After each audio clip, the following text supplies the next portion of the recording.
ఉల్లిపాయ ఆయిల్ వేసాను, ఉల్లిపాయ పచ్చిమిరపకాయలు వేగాయి.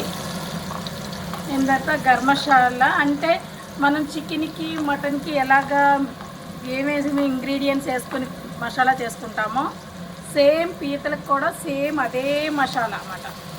చికెన్కి మటన్కి వేసిన మసాలాయే వాడాలి. ఎందుకంటే పీతలు అనగా రొయ్యలు అనగా ఇవన్నీ మాంసంతో సమానం అన్నమాట. మనం చేపల పులుసుకి వేరే మసాలా ఉండాలి, దీనికి మాత్రం చికెన్ మటన్ మసాలాయే వాడుకోవాలి. కాస్త ఇలాగా మసాలాని కాస్త బాగా కొంచెం కొంతసేపు మగ్గనివ్వండి. మసాలా ఏముంది, మన చికెన్కి ఎలా వేసుకుంటాము, ధనియాలు, జీలకర్ర, చిన్న యాలకులు, లవంగా, దాల్చిన చెక్క, మన పీత క్వాంటిటీని బట్టి ఎక్కువ వేసుకోకండి, చిన్న చిన్న ముక్కలు వేసుకోండి. మళ్ళీ లేదంటే ఆ మసాలా గ్రేవీ మనకి ఏదోలాగా అనిపిస్తుంది. తక్కువ క్వాంటిటీలో వేసుకుని మసాలా చేసుకోండి. ఒక ఉల్లిపాయ ముద్ద మాత్రం కంపల్సరీ మిక్సీ కొట్టుకోండి. ఎందుకంటే పొడి మసాలా వాడారనుకో పీతల గ్రేవీ దిగదు. ఇప్పుడు అందరూ ఏంటి మసాలా పౌడర్లు జల్లేస్తున్నారు అల్లం వెల్లుల్లి పేస్ట్ వేసి. అలా కాకుండా పచ్చి మసాలా ముద్దతో చేసుకుంటేనే పీతల గ్రేవీ బాగుంటుంది. ఇవన్నీ పచ్చి మసాలా ముద్దలాగే చేసుకోండి. అల్లము, ఎల్లుల్లి, జీలకర్ర, ధనియాలు, కొంచెం గసగసాలు, ఒక యాలక్కాయ, ఒక చిన్న దాచిన చెక్క ముక్క, చిన్న లవంగా వేసుకుని ఇవన్నీ మిక్సీ కొట్టుకోండి. ఒక ఉల్లిపాయ వేసి ఆ ముద్ద అలా వేసి మగ్గనివ్వండి.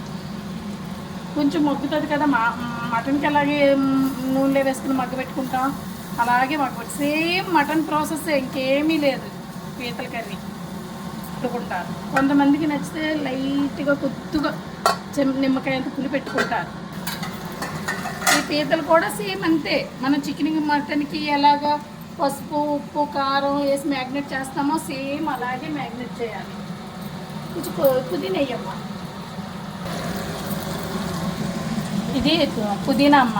మీకు చెప్పాను కదా ఒకసారి, నీసు కూరల్లో మాత్రం మస్ట్ అండ్ షుడ్గా పుదీనా వెయ్యాలి. అది చేపలు అవ్వు, మటన్ అవ్వు, చికెన్ అవ్వు, మష్రూమ్ అవ్వు, ఏదైనా సరే కంపల్సరీ మనకి ఇలా పుదీనాతో ఇలా చేసుకున్నామనుకో ఏ ఫుడ్ ఇదేంటి మనకు అవుతుంది కదా, ఫుడ్ ఎలర్జీలని మళ్ళీ ఏవేవో అవుతున్నాయి, ఇన్ఫెక్షన్స్ అని. ఇవేవి చేపల వల్ల రావు, యాంటీ బ్యాక్టీరియా కదా పుదీనా. ఫుడ్ పాయిజనే అసలు అవ్వదు.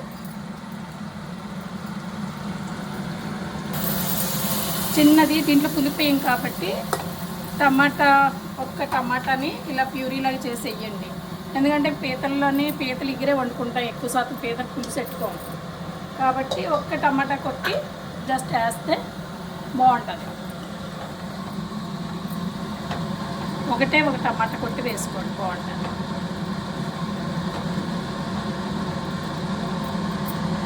పీతలు వేస్తాను.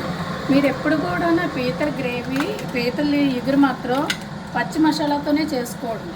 మసాలా పౌడర్ జల్లి అలా చేసుకున్నారనుకో అస్సలు గ్రేవీ దిగదు. మనకి గ్రేవీ తింటేనే కదా పీతల కూర తిన్నట్టు ఉంటుంది. మసాలా పౌడర్, అల్లం వెల్లుల్లి పేస్ట్ చేస్తే అస్సలు అంత టేస్ట్ అనిపిస్తుంది. నేను చెప్పినట్టు చేసుకోండి, చక్కగా పీతల కూర బాగా ఎంజాయ్ చేస్తారు. మంచి గ్రేవీ దిగుతుంది. మగవాళ్ళు ఏమంటారు, అసలు గ్రేవీ లేదు, కూర ఏదోలా ఉంది, ఇలాగా అలా అంటారు. అస్సలు ఆ మాట అనిపించుకోకుండా శుభ్రంగా ఇలా మసాలా ఏం లేదు, ఆ మసాలా వేసి ఒక ఉల్లిపాయ మిక్సీ కొట్టాలంటే ఉల్లిపాయలు కూడా మనకి ఎక్కువ అవ్వవు, ఒక ఉల్లిపాయ కోసుకుంటే సరిపోతుంది. నేను చెప్పినట్టు చేయండి, సూపర్ ఉంటుంది మీకు పీతల కూర. ఇలా పీతలు మునిగే వరకు అలా వేసుకోండి. కొద్దిగా అయ్యాక అప్పుడు కొంచెం ఏమైనా వాటర్ పడితే వెళ్తుంది, కానీ ఇలా ఉంచుకోండి. కొంచెం మగ్గనే పట్టి పీతలు ఇంకా కొంచెం దగ్గరగా అయ్యాక దింపేయచ్చు.